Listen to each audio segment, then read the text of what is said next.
नमस्कार। आइए आज हम इस वीडियो के माध्यम से एड ग्रेड अभ्यास पुस्तिका कक्षा 8 विषय विज्ञान।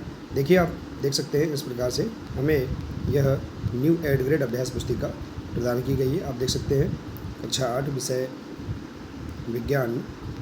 देखिए, इसमें अलग अलग अध्याय दिए गए हैं। सभी अध्यायों के प्रश्नों के आंसर हम आसानी से अपनी पाठ्य पुस्तकों से पूर्ण कर सकते हैं। इसमें सभी अध्याय में प्रश्नों में बदलाव किया गया है। प्रोजेक्ट कार्य, 2 प्रोजेक्ट कार्य भी दिए गए हैं। इन सब प्रोजेक्ट कार्यों को भी हम आसानी से पूर्ण कर सकते हैं। तो आइए देखते हैं अध्याय 7 किशोरावस्था की ओर। देखिए, यदि आप इसी प्रकार से इसके आगे के अन्य सभी अध्यायों के संपूर्ण हल आप समझना चाहते हैं, कंप्लीट करना चाहते हैं, तो आप हमारे इस चैनल से जुड़े रहिए और इस चैनल को सब्सक्राइब अवश्य कर लें। साथ ही बेल आइकन को प्रेस ज़रूर कर लें ताकि आने वाले नए वीडियो सबसे पहले आप तक पहुंचते रहेंगे। तो आइए देखते हैं अध्याय 7 किशोरावस्था की ओर। देखिए, इसमें पाठ की पूर्व तैयारी दी गई है। आप इसका अध्ययन कर सकते हैं, इसे अच्छे से आप पढ़ लें। इसमें दिया है, देखिए, अब इसमें दिया है, ऊपर दिए चित्रों को देखकर नीचे बॉक्स में दिए गए शब्दों का सहारा लेकर सारणी पूर्ण करने का प्रयत्न करें। देखिए, युवावस्था, शिशुअवस्था, बाल्यावस्था, किशोरावस्था। अब अवस्थाओं के नाम लिखना है आपको और अवस्था की अवधि और शारीरिक परिवर्तन बालक और बालिकाओं में क्या क्या होते हैं। तो आप इस प्रकार से यहाँ पर लिख सकते हैं, जैसे कि किशोरी अवस्था और इसकी अवधि है 11 से 18 वर्ष। और शारीरिक परिवर्तन, बालक में शारीरिक विकास होता है, बालक बालिकाओं में, और जननांग विकसित होते हैं, जननांग विकसित होते हैं। और इसके बाद देखिए अगला है शिशु अवस्था। ये जन्म से 5 वर्ष तक की, और इसमें शिशु रेंगता है, चलता है। और इसके बाद देखिए बाल्यावस्था, यह 6 से 12 वर्ष तक की अवस्था है, और इसमें बालक बालिकाओं में मानसिक विकास होता है। और युवावस्था, ये 16 से 18 वर्ष के बीच की अवस्था है। इसमें प्रजनन और बाल का आना पुरुषों में, और महिलाओं में गर्भाशय, अंडाशय का विकास, बाल का आना इत्यादि परिवर्तन होते हैं। तो इस प्रकार से हम यहाँ पर इन अवस्थाओं के बारे में इसे लिख सकते हैं। अब आइए देखते हैं, प्रश्न दिए गए हैं। प्रश्न पहला है, नीचे दिए गए शब्दों का प्रयोग कर रिक्त स्थानों की पूर्ति कीजिए। जैसे यहाँ दिया गाइटर, स्वर यंत्र, इंसुलिन, पीयूष ग्रंथि और कायांतरण। तो देखिए, यहाँ खालिस्तान इन शब्दों से हमें भरना है। पहला है, यौन आरंभ के दौरान आवाज़ में परिवर्तन खालिस्तान के आकार में वृद्धि के कारण होता है, तो स्वर यंत्र के आकार में वृद्धि के कारण होता है। दूसरा है, पीयूष ग्रंथि, यहाँ दिया है, इसे आप स्पष्ट रूप से पढ़ लेंगे, दोनों के उत्पादन को नियंत्रित करने में मदद करती है। तीसरा है, मधुमेह शरीर में खालिस्तान की कमी के कारण होता है, तो इंसुलिन की कमी के कारण होता है। खालिस्तान थायरॉक्सिन हार्मोन की कमी के कारण होता है, तो गाइटर थायरॉक्सिन हार्मोन की कमी के कारण होता है। और मेंढक में लार्वा से वयस्क तक होने वाला परिवर्तन कायांतरण कहलाता है। तो इस प्रकार से आप यहाँ पर रिक्त स्थानों को कंप्लीट कर सकते हैं। इसके बाद देखिए, सही विकल्प के आगे राइट का निशान लगाइए। देखिए, पहला है किशोरावस्था की अवधि। तो किशोरावस्था की जो अवधि है, ये 11 से 19 वर्ष के बीच की अवधि है। इसके बाद देखिए, दूसरा है, मानव कोशिका में गुणसूत्रों की संख्या कितनी होती है? 23 जोड़े 46 गुणसूत्र होते हैं। इसके बाद है, किस ग्रंथि द्वारा स्रावित हार्मोन रुधिर में नमक की मात्रा को संतुलित करता है? तो एड्रिनल ग्रंथि द्वारा स्रावित हार्मोन रुधिर में नमक की मात्रा को संतुलित करता है। इसके बाद है, सामान्यतः किशोरावस्था में किशोर के लिए सर्वोचित आहार है, तो रोटी, दाल और सब्जी। इसके बाद है, किसी कोशिका के भीतर वह कौन सी संरचना है जो बच्चे के लिंग निर्धारण के लिए उत्तरदायी है? तो यह है गुणसूत्र। तो इस प्रकार से आप सही विकल्प वाले प्रश्नों को भी हल कर सकते हैं। इसके बाद देखिए अगला है अति लघुत्तरी प्रश्न। पहला प्रश्न है, बूझो तथा पहली दोनों भाई बहन हैं। बूझो ने अपना 12वां जन्मदिन मनाया, जिसमें उसके कई मित्र आए। पहली अपने भाई के मित्रों से लगभग 1 वर्ष उपरांत मिल रही है। उसे अपने भाई के मित्रों में अनेक परिवर्तन, जैसे किसी की लंबाई एकाएक बढ़ गई, किसी की आवाज़ भारी हो गई, किसी लड़के की मूछें निकल आई देखने को मिला। पहली बड़ी आश्चर्यचकित हुई। उसकी माँ ने समझाया कि लड़के बड़े हो गए, वृद्धि एक प्राकृतिक प्रक्रम है। जीवन काल की यह अवधि जब शरीर में ऐसे परिवर्तन होते हैं जिसके परिणामस्वरूप जनन परिपक्वता आती है, किशोरावस्था कहलाती है। किशोरावस्था लगभग 11 वर्ष की आयु से प्रारंभ होकर 18 वर्ष या 19 वर्ष की आयु तक रहती है। किशोरों को टीनेजर्स कहते हैं। अब उसके बाद है उपरोक्त पैराग्राफ को पढ़कर निम्नलिखित प्रश्नों के उत्तर दीजिए। देखिए, किशोरावस्था किसे कहते हैं, तो इसका राइट आंसर देखिए, किशोरावस्था जीवन की वह अवधि जब शरीर में ऐसे परिवर्तन होते हैं जिसके परिणाम स्वरूप जनन परिपक्वता आती है, किशोरावस्था कहलाती है।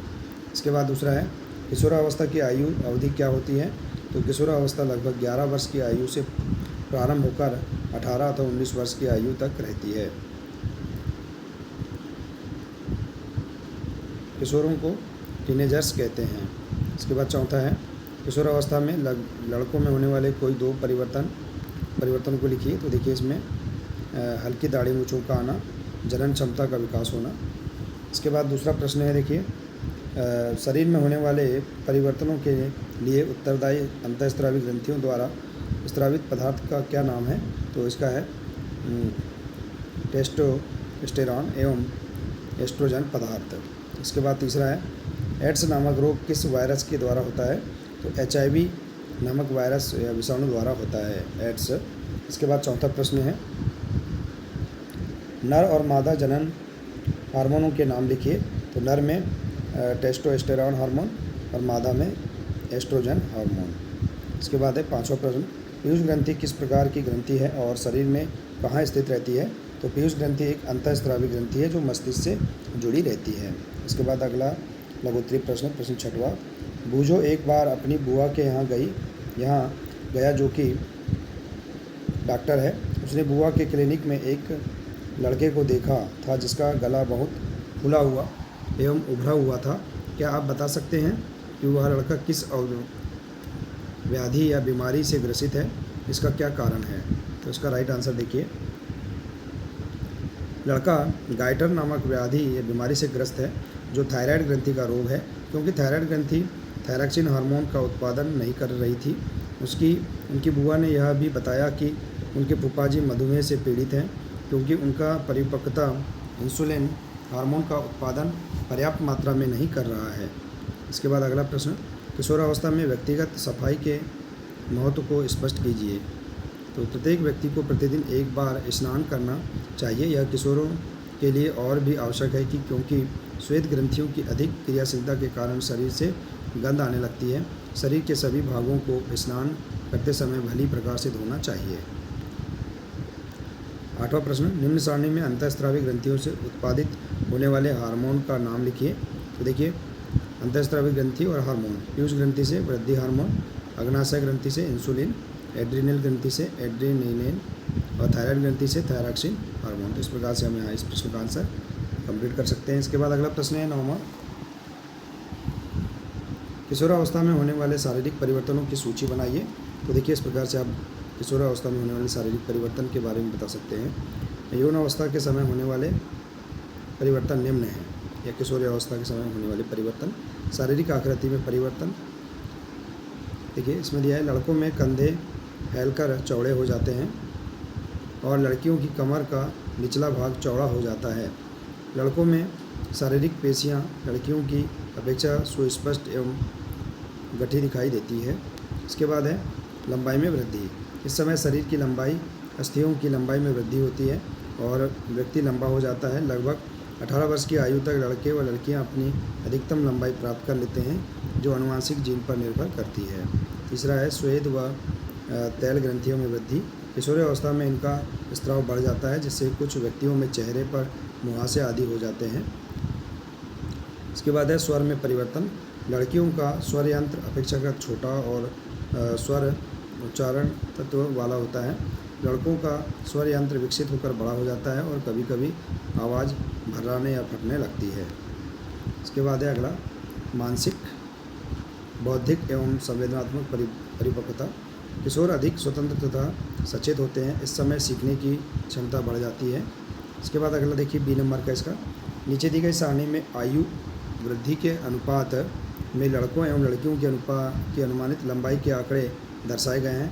लड़कों एवं लड़कियों की दोनों की लंबाई एक आयु को प्रदर्शित करते हुए एक ही ग्राफ कागज़ पर खींचिए। देखिए आयु वर्षों में, और लंबाई सेंटीमीटर में लड़के और लड़कियों की। तो देखिए 0 वर्ष में लड़के की 53 सेंटीमीटर और लड़कियों की 53, और 4 वर्ष की आयु 4 वर्ष में लड़के 96 सेंटीमीटर और लड़कियां 92। देखिए इस प्रकार से आप यहाँ पर आयु के अनुसार लड़के और लड़कियों की लंबाई आप देख सकते हैं। इसके बाद इसके ग्राफ भी आप इस प्रकार से बना सकते हैं। देखिए ग्राफ में देखिए लंबाई और लड़के और लड़कियों। इसके बाद देखिए इस ग्राफ से आप क्या निष्कर्ष निकाल सकते हैं। तो हमें इस ग्राफ से यह निष्कर्ष प्राप्त होता है कि जन्म के समय दोनों की लंबाई समान होती है, परंतु 4 से 8 वर्ष के अंतराल में लड़कों की लंबाई लड़कियों से ज़्यादा तेज़ी से बढ़ती है, और 8 से 12 वर्ष के अंतराल में लड़कियां लड़कों से ज़्यादा लंबी होती हैं। इसी का दूसरा देखिए, किस आयु वर्ग में लड़के लड़कियों की लंबाई समान होती है। तो 16 वर्ष तक पहुँचते पहुँचते दोनों की लंबाई समान हो जाती है। इसके बाद देखिए अगला प्रश्न, किस आयु वर्ग में लड़के तथा लड़कियों की लंबाई में अधिक अंतर होता है। तो 16 से 20 वर्ष की आयु में लड़कों की लंबाई लड़कियों की लंबाई से अधिक हो जाती है। इसके बाद है इसी का देखिए दीर्घोत्तरी प्रश्न, प्रश्न 10वां, क्या कारण है कि सामान्यतः लड़कियों का स्वर उच्च तारत्व वाला होता है जबकि लड़कों का स्वर गहरा होता है, स्पष्ट कीजिए। तो देखिए इसका आंसर, किशोर लड़कों में कभी कभी स्वर यंत्र की पेशियों में अनियंत्रित वृद्धि हो जाती है और आवाज़ फटने या भर्राने लगती है। यह स्थिति कुछ दिनों अथवा कुछ सप्ताह तक बनी रह सकती है। इसके बाद स्वर सामान्य हो जाता है। इसके बाद है एडम्स एप्पल कंठमणि अथवा स्वर यंत्र का नामांकित चित्र बनाइए। तो आप देखिए इस प्रकार से स्वर यंत्र का नामांकित चित्र बना सकते हैं। किशोर लड़के का स्वर यंत्र या एडम्स एप्पल। इसके बाद देखिए संतति के लिंग निर्धारण की प्रक्रिया को सचित्र समझाइए। तो आप देखिए इस प्रकार से लिंग निर्धारण की प्रक्रिया को आप सचित्र समझा सकते हैं, चित्र बना सकते हैं। देखिए इस प्रकार से इसका एक्स और वाई नर लड़का और एक्स एक्स में मादा लड़की। अब देखिए हम इसका विस्तार से इस प्रकार से अध्ययन करेंगे। गर्भस्थ शिशु में लिंग निर्धारण, युग्मक या अंडाणु तथा शुक्राणु में गुणसूत्रों का एक जोड़ा होता है। अंडाणु में सदा एक एक्स गुणसूत्र होता है, परंतु शुक्राणु में 2 प्रकार के गुणसूत्र होते हैं, एक्स तथा वाई गुणसूत्र। जब एक्स गुणसूत्र वाला शुक्राणु अंडाणु को निषेचित करता है तो मादा शिशु में विकसित होता है, और जब वाई गुणसूत्र वाला शुक्राणु अंडाणु को निषेचित करता है तो नर शिशु विकसित होता है। तो इस प्रकार से हम यहाँ पर इसे इसका आंसर बता सकते हैं। इसके बाद अगला क्वेश्चन है, किशोरावस्था तीव्र वृद्धि तथा विकास की अवस्था है। इस अवस्था में किशोर का आहार नियोजन किस प्रकार होना चाहिए।